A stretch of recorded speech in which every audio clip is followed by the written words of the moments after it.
Hey guys, welcome back to my channel for another midweek mystery video, where this week I'm focusing in on a case that you guys have requested so highly.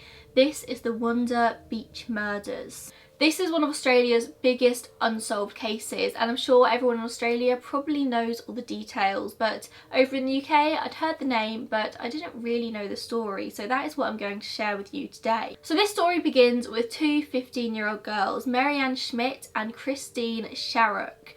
Now Marianne was born on the 30th of October 1950 in West Germany. When she was 8 years old, so in 1958, her parents decided to move over to Australia. Her parents were Elizabeth and Helmut Schmidt. They arrive in New South Wales, and at the time Marianne is one of 6 children, with the 7th child arriving shortly after they arrived in Australia. By the time she was 15, the family was settled in West Ryde, New South Wales, which is kind of an outer suburb of Sydney. Just 6 months before she disappeared, Marianne's father had actually died of cancer. So Elizabeth was now a single mother to 7 children, and she was really struggling to keep food on the table, keep her family happy. She had quite a hard life from what I can gather. Elizabeth had a very tough year that year. That's an understatement to say the least.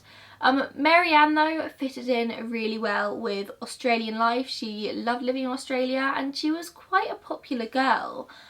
Christine Sharrock was Marianne's next door neighbour in West Ryde, and the two quickly became best friends because they were girls of very similar ages. Christine lived in West Ryde with her grandparents, Jeanette and Jim Tagg, after her father had sadly died a few years earlier, and she didn't really want to live with her mother and new stepfather, so Christine chose to live with her grandparents.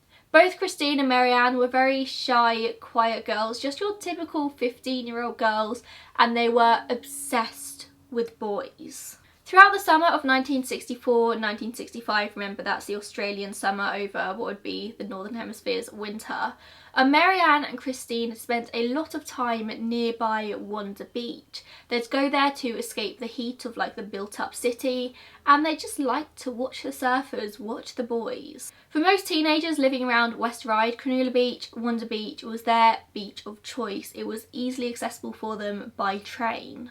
In early January, Elizabeth, Marianne's mother, had been admitted to hospital because she had to undertake a major operation. With her husband gone, having died of cancer 6 months earlier, Elizabeth left her oldest 3 children in charge of the 4 younger children. That was Hans, Helmut Jr. and Marianne. On Saturday the 9th of January, Marianne goes to the hospital to visit her mother and asks if it would be okay for her to take the children to Cronulla the next day to go to the beach. Elizabeth says that's totally fine. They'd already been multiple times that summer. She knew that Marianne was a sensible girl. However, the next day, the Sunday, was actually really bad weather. It was really windy, I think it was rainy, and so Marianne decides to postpone the trip until the next day. That's Monday the 11th of January 1965. Marianne and Christine set off for the beach with 10-year-old Peter, 9-year-old Trixie, 7-year-old Wolfgang and 5-year-old Norbert. Hans and Helmut Jr. remained at home to clean the house. That morning, while she was getting ready, Christine spoke with her grandmother about how she hoped that her and Marianne would be able to go into the sandhills that day, as they'd done many times before that summer. But her grandmother warned her not to, saying, listen, you've got the younger children with you this time, it's probably not the safest. So they all left the house around 8:30 AM that morning, carrying bags of sandwiches for the children and towels as well. They caught the train from West Ryde to Redfern, where they had to change for a train to Cronulla. Something both girls were incredibly familiar with doing. Like I said, they'd done this multiple times throughout the summer. They arrived at the beach at Wanda Beach around 11 AM, but the weather hadn't quite settled from the day before, and so most of the beach was still shut off. So they make the decision to head to the southernmost end of the beach, and they sort of make shelter behind some rocks and give the children their sandwiches, sit them all down on towels, and they just sort of settle there. After the kids had eaten their sandwiches, they watched the children play for a little bit, and Christine actually didn't bring any food with her, but she did bring a little bit of money. So at one point she wanders away from the rest of the group. Now we can't say this for 100% certainty, but it does seem like when Christine walked away from the group, she went to get herself some food. According to 7-year-old Wolfgang, Christine and Marianne got chatting to a teenage boy who was nearby catching crabs. This teenage boy was blonde, he kind of had that surfer-like appearance.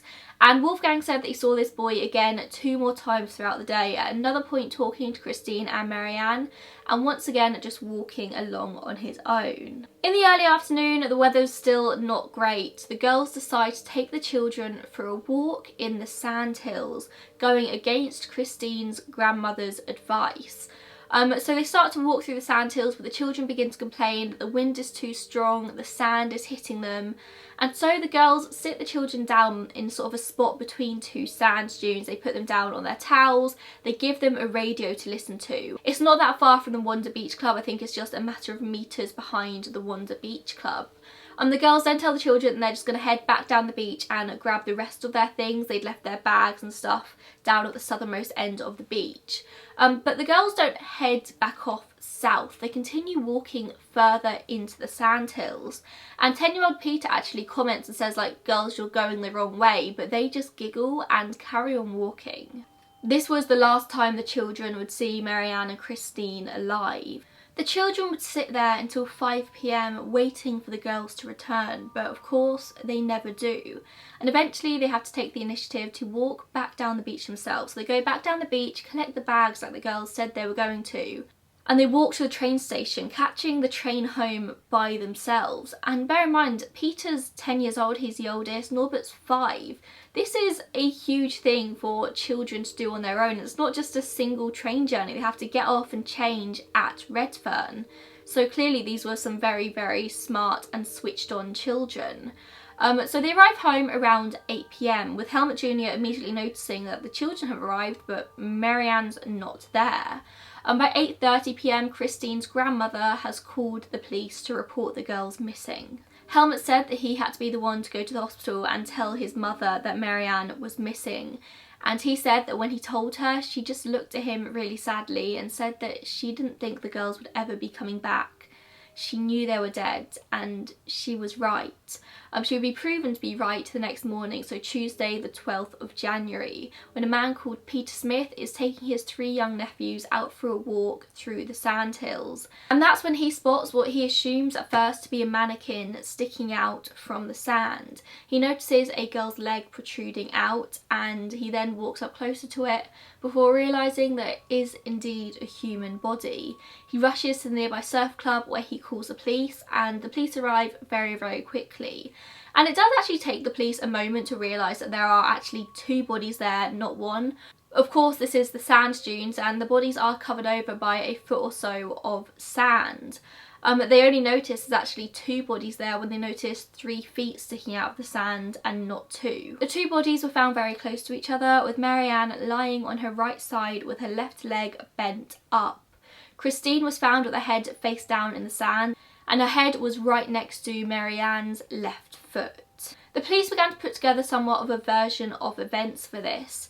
They eventually concluded that Marianne was killed first, and the killer hit her around the back of the head with a blunt object, causing her to have a fractured skull, and possibly when Marianne fell to the ground, he begins stabbing her, and he stabs her 14 times, once directly into the heart.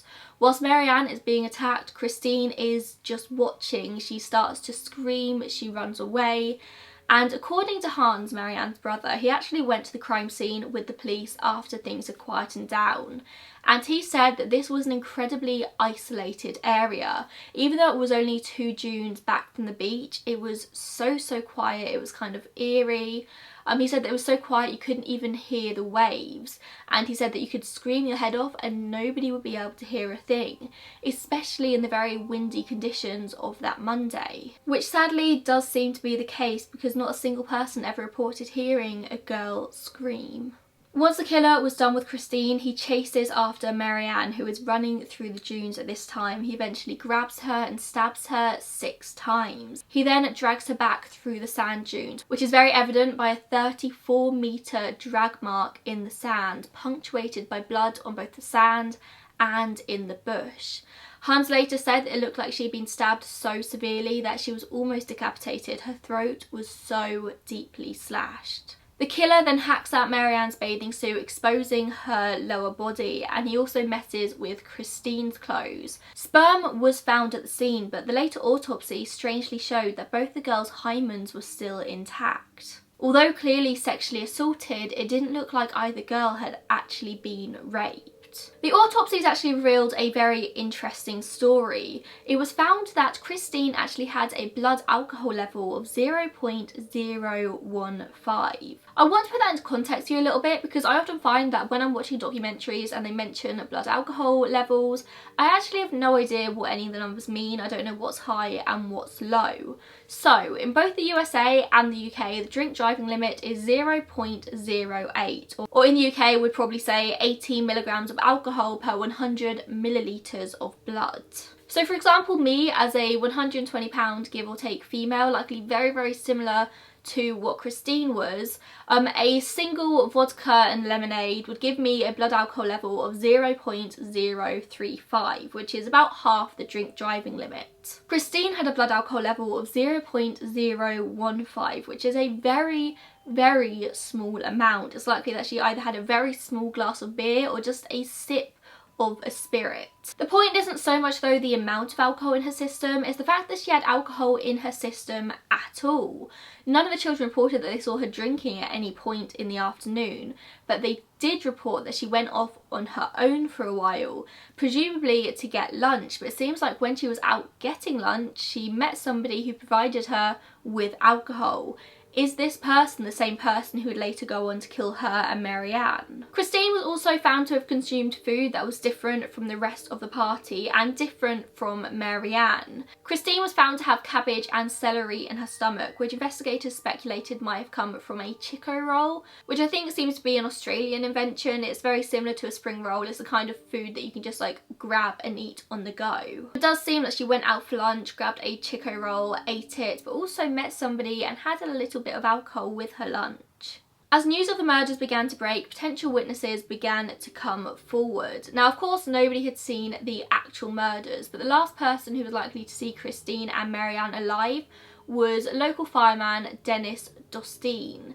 Now, Dennis was walking in the area with his young son when he spots the girls walking through the sand dunes about 700 metres north of the Wanda Beach Surf Club. He said that it looked like the girls were in a hurry and that one of them kept looking over her shoulders as if she was worried that someone was following them. It was also obviously at this point early in the investigation that the police spoke to the children, taking them back to the beach a few times to see if anything could jog their memories. Wolfgang spoke to the police at this point of the boy with the blonde hair that he saw the girls talking to. At one point Wolfgang said that he remembered the boy carrying a handmade spear. Another time he said that he was carrying a knife. They did get a composite sketch of this boy, but of course you can't really rely on the memory of a 7-year-old child. But the police knew at least they were looking for a blonde teenage boy, kind of surfer style, maybe frequented the beach quite often, going to catch crabs. They made requests for this boy to come forward, but obviously he never did. And this boy wasn't so much a suspect at this point, he was just kind of a person of interest, maybe one of the last people that the girl spoke to. He might have known something interesting. It's only when this boy doesn't come forward that it looks all that more suspicious. 9-year-old Trixie also said to the police that she'd seen the girls talking to a teenage boy on the train from West Ryde to Redfern, but that boy had got off the train at Redfern and they hadn't seen him again since that point. Multiple other witnesses came forward with strange things they'd seen at Wanda Beach that day. There was reportedly a man hiding under corrugated iron, towards the back of the beach, perving on girls. Not necessarily perving on Christine and Marianne, but just being a general pervert. 2 girls horse riding on the beach also said they'd seen a man walking naked through the sandhills, which isn't crazy unusual for the sandhills. It was kind of known to be an area where children probably shouldn't go, an area where illicit activities would take place, people would go and have sex, people would sunbathe nude so people on the beach couldn't see them, there would be people doing drugs in the sandhills. It was just kind of known to be a little bit of a dodgy area and you tended to avoid it. The girls' funerals were held on the 20th of January and a £10,000 reward was offered to anyone who might have any any information leading to the capture of the killer or killers. Next year, this reward money was converted to 20,000 Australian dollars once they changed over to a different currency. As far as I was able to find, it seems like this reward actually still stands today. I might be wrong on that, but I couldn't find anything to say that it didn't. Once the reward was announced, the police started to receive hundreds of calls every single hour, people hoping that they had the piece of information that was going to break this case wide open. Some of these people, of course, had legitimate tips. Some of them definitely didn't. They were just hoping that they'd get lucky and end up with the reward money. Detectives struggled to keep up with these leads and they were incredibly overwhelmed. It was unlike anything they'd ever had to work before, and they tried to follow up each and every lead. In the first 15 months of the investigation, the police interviewed over 7,000 people. It was the largest investigation in Australian history. They mainly focused on hunting down this blonde-haired boy, but they never had any luck, and despite all of the effort, the case eventually goes cold. They spend months sifting through the sand in the sandhills, and various items are found, including a blood-stained knife blade, and I can only imagine that once they found this blade, they were overjoyed, thinking that they'd found the murder weapon, but they were actually unable to link it to the murders. It was just a different blood-stained knife blade. It's thought that the murder weapon was some form of long knife and some form of blunt instruments, neither of which has ever been found or identified. 19 days after the murders, the police actually found a blue towel washed up on the beach, which they thought may be an important lead in the case. The blonde-haired boy was seen carrying a blue towel. This towel was sent to the Bureau for Investigation to see if there were any traces of blood on it, and the police appealed for help in finding the owner of this towel, but it didn't end up being the lead that they'd hoped for. Now, I'm sure that in all my research I came across a source which said that the towel actually ended up belonging to a surfer who had dropped it in the ocean just days beforehand. But try as I might, I cannot find that source again. So maybe take that with a pinch of salt. I don't know where I read it, I couldn't find it again, but I'm sure I read that somewhere. 2 weeks after the murders, Detective Inspector Haynes, the man who was leading the investigation, said to the media, "We feel that this man is a compulsive killer who must stab and have sexual intercourse with his victims as an overall part of the act. We feel that if he is not caught soon, he will act again, but we feel that we will eventually get this man." But of course, the case eventually closes and they never have any luck in finding the perpetrators. But the case is reopened in the year 2000 with the hope that new technological advances could help them solve the murders. Now remember that semen was found at the scene, so they had DNA of the killer. But in 2014 it was actually announced that this semen sample had been lost and it's never been found since. In 2012, officers announced that they'd been re-examining a number of items from the murders, including a pair of jeans. Some sources said it was jeans, some said it was shorts, worn by one of the girls, had a blood stain on the front. A zipper and a button were actually removed from these shorts and sent to a lab in New Zealand for DNA testing, and it just came back that all DNA on this zipper and button belonged to the girls. But the police were actually kind of shocked that DNA profile could still be obtained from evidence that is so many years old, and so they decided that they're going to try and test the blood mark on the front of the shorts. They speculated that the blood may have been a knife wipe mark and it may have been the blood of the killer. So they sent it off for DNA testing and they do kind of get a partial profile back. It's what they call a weak identity clue, so they managed to determine that the DNA was definitely male DNA, most likely that of the killer. But of course the case was almost 50 years old at this point and the DNA samples just weren't as strong as it would have been at the time of the murder. The DNA just wasn't/isn't strong enough for a conclusive comparison to anyone, and the police wouldn't even say at this point whether they had somebody in mind to even match the DNA to if they did have DNA. As far as I can find, even with all of the technology today, this DNA profile still isn't strong enough to give a conclusive comparison to anyone. The police have actually said that time passing may be invaluable to this case, as it is with a lot of cold cases.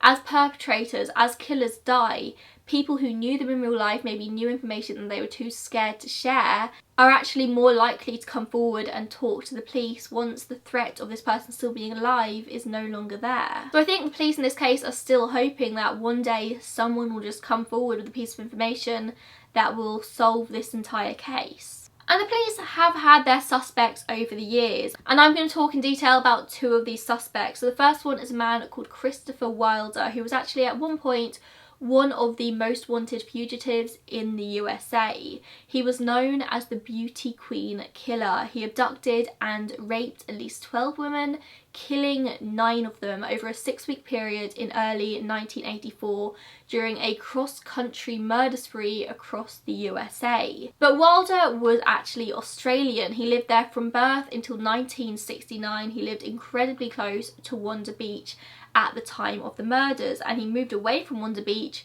very shortly after the murders, despite having lived there since birth. For many, Wilder is the #1 suspect in this case, and he has been for many, many years, but he managed to completely evade the Australian police's grasp. Wilder ended up marrying in 1968, but his wife ended up leaving him after just 1 week because she was so concerned about his violent nature. She immediately went to the police to tell them that she had suspicions that he may have been involved in the Wanda Beach murders.